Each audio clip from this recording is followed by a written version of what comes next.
Guys, tasty சேனலுக்கு உங்களை வரவேற்கிறேன். இன்னைக்கு நம்ம பார்க்க போகிறது கொடமிளகாயை வச்சு ஒரு சட்னி. இது எப்படி செய்யலாம், இதுக்கு தேவையான பொருட்கள்லாம் பார்த்துடலாம் வாங்க.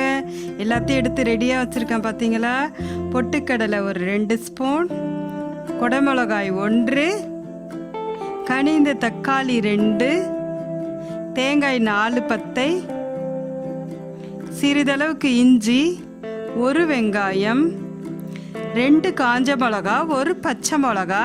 பச்சை மிளகா டேஸ்ட்டு கொடுக்கும், அதனால் பச்சை மிளகா ஒன்று எடுத்து வச்சுருக்கேன். 2 தக்காளி பழத்தை நல்லா கட் பண்ணி எடுத்து வச்சிட்டேன்.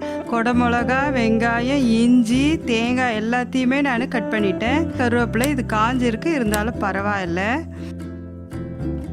அடுத்தது அடுப்பை பற்ற வச்சு ஒரு வாணலியை எடுத்து வச்சுட்டு அதில் 2 ஸ்பூன் எண்ணெயை விட்டுட்டேன்.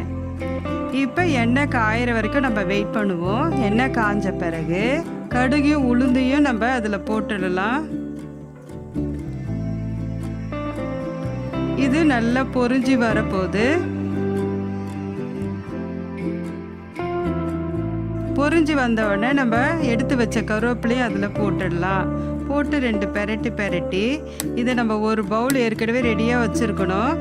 அதில் எடுத்து நம்ம இந்த கடுகு, உளுந்து, கருவேப்பிலை கொஞ்சம் எடுத்துக்கலாம். மீதி கடுகெல்லாம் அதில் இருந்தால் கூட பரவாயில்ல. இப்போ நம்ம அதில் 2 காஞ்ச மிளகா, 1 பச்சை மிளகா, இஞ்சி, நறுக்கின இஞ்சி எடுத்து போட்டு ஒரு பெரட்டி விட்டுடுறோம்.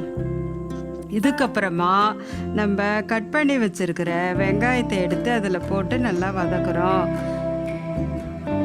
பாருங்க, இதில் காஞ்ச மிளகா, பச்சை மிளகா, இஞ்சி, வெங்காயம் எல்லாம் நல்லா வதங்கி வருது. அதுக்கடுத்தது நம்ம நறுக்கி வச்ச 2 தக்காளி பழத்தை எடுத்து அதில் போட்டு நல்லா வதக்குறோம்.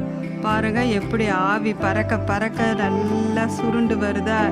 இப்போ நம்ம ஹீட் அதிகமாகிடுச்சு, நம்ம அடுப்பை சிம்மில் வச்சுடுவோம். இப்போ ஆவியெல்லாம் அடங்கிடுச்சு. இப்போ அதுக்கு தேவையான 1/2 ஸ்பூன் உப்பை நம்ம போட்டுடுவோம். போட்டு மறுபடியும் நம்ம கிளறி விடுவோம்.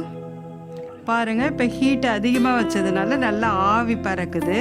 இப்போ மறுபடியும் நம்ம அடுப்பை சிம்மில் வச்சுக்குவோம். நம்ம இதேமாரி நம்ம ஹீட்டை ஏற்றி இறக்குனாக்கா நம்ம சமையலுக்கு நல்லா ஈஸியாக வேகமாக செய்யவும் சுலபமாக இருக்கும். இப்போ நம்ம அதில் கொடமிளகாய் போட்டு நல்லா வதக்குறோம். வெங்காயம், தக்காளிலாம் வதங்கிடுச்சு பாருங்கள். இப்போ கொடமிளகா மட்டும்தான் வதங்கணும். கொடமிளகாயை நல்லா போட்டு இந்த மாதிரி வதக்கணும். ஏற்கனவே ஒரு பவுலில் நம்ம எடுத்து வச்சாச்சு. இப்போ நம்ம வாணலியில் அந்த கொடமிளகா, வெங்காயம், தக்காளிலாம் நல்லா கொடமிளகா சுருண்டு வர்ற அளவுக்கு நல்லா நம்ம வதக்கி விட்டுக்கிட்டே இருக்கணும்.